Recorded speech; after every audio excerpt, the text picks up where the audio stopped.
योगिनी एकादशी व्रत कथा। आषाढ़ मास के कृष्ण पक्ष की एकादशी को भगवान नारायण की पूजा और आराधना की जाती है।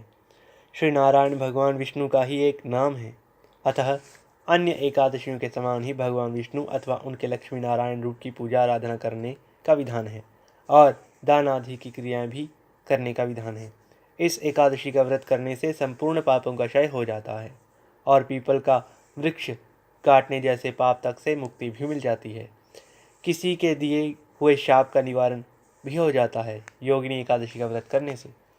इस व्रत को करने वाला इस लोक में सभी सुखों को भोग कर अंत में मोक्ष को प्राप्त अवश्य ही करता है और हरि चरणों में निवास करता है, ऐसा शास्त्रों का कथन है।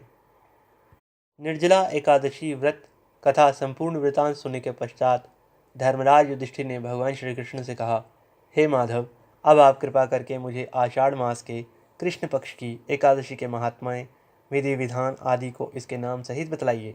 इससे आगामी पीढ़ियां इस एकादशी के बारे में शास्त्र सम्मत जानकारियां प्राप्त कर सकेंगी। भक्तवत्सल भगवान श्री कृष्ण बोले, हे राजन, आषाढ़ मास के कृष्ण पक्ष की एकादशी का नाम योगिनी एकादशी है। समस्त पापों को क्षय करने वाला और इस लोक में सभी सुख और अंत में मोक्षदायक है इस एकादशी का व्रत। योगिनी एकादशी का व्रत करने से देवताओं के दिए गए श्राप तक से भी मुक्ति हो जाती है। पुराणों में वर्णित एक कथा है जो मैं आपको सुनाता हूँ, आप उसे ध्यानपूर्वक सुनिए। स्वर्गलोक में इंद्र की अलकापुरी नामक अत्यंत भव्य और रमणीक नगरी है। इसमें यक्षों का राजा कुबेर एक भव्य भवन में रहता था। कुबेर प्रबल शिव भक्त था और अब भी है, और प्रतिदिन प्रातःकाल शिवजी की पूजा आराधना किया करता था। हेम नामक एक माली प्रतिदिन पूजा के लिए मानसरोवर के फूल लाकर कुबेर के यहाँ पहुँचाया करता था। हेम माली की पत्नी का नाम विशालाक्षी था। अप्सराओं के समान सुंदर, अत्यंत गुणवती और महान पतिव्रता थी हेममाली की पत्नी विशालाक्षी। हेममाली अर्धरात्रि में फूल लेने मानसरोवर जाता और सुबह वहाँ से फूल लाकर राजा कुबेर के यहाँ पहुँचाता था। एक दिवस वह मानसरोवर से पुष्प तो ले आया, परंतु कामातुर होने के कारण मार्ग में ही अपने घर रुक गया और पत्नी के साथ हास्य विनोद और रमण करने लगा तथा रमण करते हुए तल्लीन हो गया। जब दोपहर तक कुबेर के पास पूजा के लिए फूल नहीं पहुँचे तो उन्होंने अपने सेवकों को कारण पता करने के लिए हेममाली के घर भेज दिया। सेवकों ने जाकर पता लगाया और राजा कुबेर को आकर बताया कि वह पापी तो काम के वशीभूत होकर अपनी स्त्री से हास्य विनोद तथा रमण करने में लगा हुआ है। यह सब सुनकर कुबेर ने क्रोधित होकर हेममाली को बुलाकर लाने की आज्ञा दे दी। हेममाली भय से कांपता हुआ कुबेर के सामने उपस्थित हो गया। उसे देखकर क्रोध के मारे कुबेर के नेत्र लाल हो गए और फिर कहने लगा, अरे पापी, नीच, कामी, तूने मेरे पूजनीय ईश्वरों के भी ईश्वर श्री शिवजी महाराज का अनादर किया है।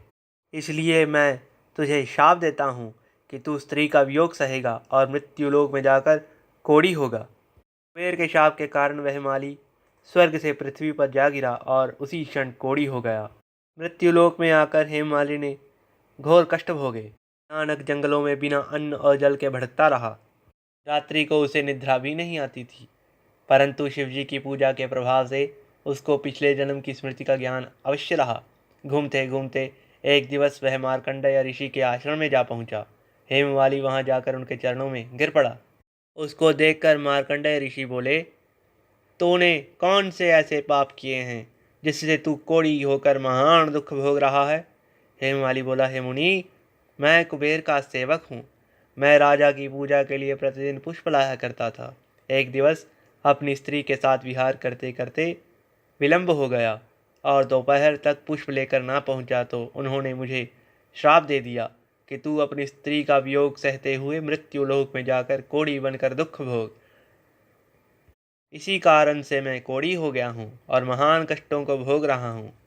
आप कोई ऐसा उपाय बतलाइए जिससे मेरी मुक्ति हो सके। हेममाली की यह व्यथा सुनकर ऋषि बोले, तूने मेरे सन्मुख सत्य वचन कहे हैं, इसलिए मैं तेरे उद्धार के लिए एक व्रत बताता हूँ। यदि तू आषाढ़ मास के कृष्ण पक्ष की योगिनी नामक एकादशी का विधि पूर्वक व्रत करेगा तो तेरे समस्त पाप नष्ट हो जाएंगे। इस पर हेममाली बहुत प्रसन्न हुआ और मुनि के वचनों के अनुसार ही योगिनी एकादशी का विधि पूर्वक व्रत करने लगा, जिसके प्रभाव से वह फिर अपने पुराने रूप में आ गया और अलकापुरी पहुंचकर अपनी स्त्री के साथ आनंद पूर्वक रहने लगा।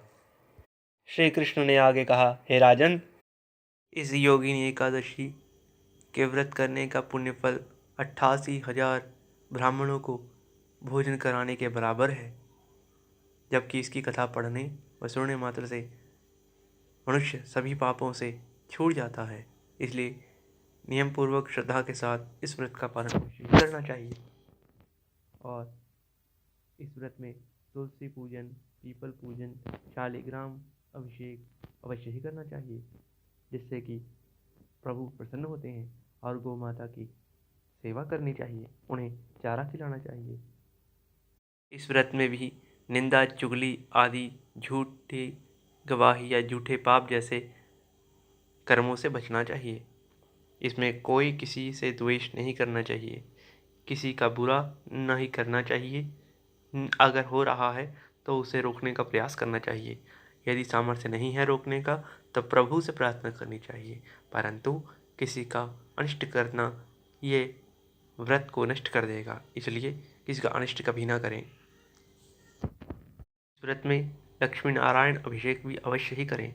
सर्वप्रथम गणेश पूजन, फिर लक्ष्मी नारायण पूजन अवश्य ही करना ही चाहिए। साथ ही इस व्रत में दूसरे के घर का अन्न भी नहीं खाना चाहिए, और यदि ऐसा हो जाए या झूठ किसी के द्वारा आपको सुनाई दिया जाए या आपके मुख से निकल जाए, तो सूर्य दर्शन करके उस झूठ से भी बचाव किया जा सकता है। यदि व्रत रखें तो रात्रि जागरण भी अवश्य करें, जिससे कि आपका व्रत पूर्ण सफल हो, संपूर्णता को प्राप्त हो और आपको उत्तम फल की प्राप्ति भी हो। योगिनी एकादशी व्रत कथा। आषाढ़ मास के कृष्ण पक्ष की एक